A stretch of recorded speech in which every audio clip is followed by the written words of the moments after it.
It is an amazing place, and people come from all over to fish for the massive mirror carp and common carp. They're here in this reservoir. So we're gonna get our rods and reels set up and start fishing, and then set up camp.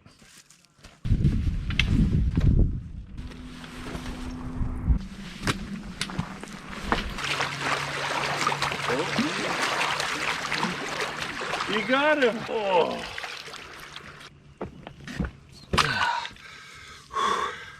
Look at that. Right there. Oh, it's big.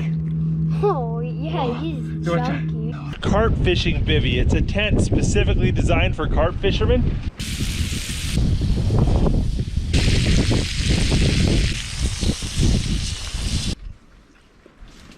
You know, Nathan, we probably shouldn't eat just steak. We'd have kind of like a balanced meal, don't you think? Yeah.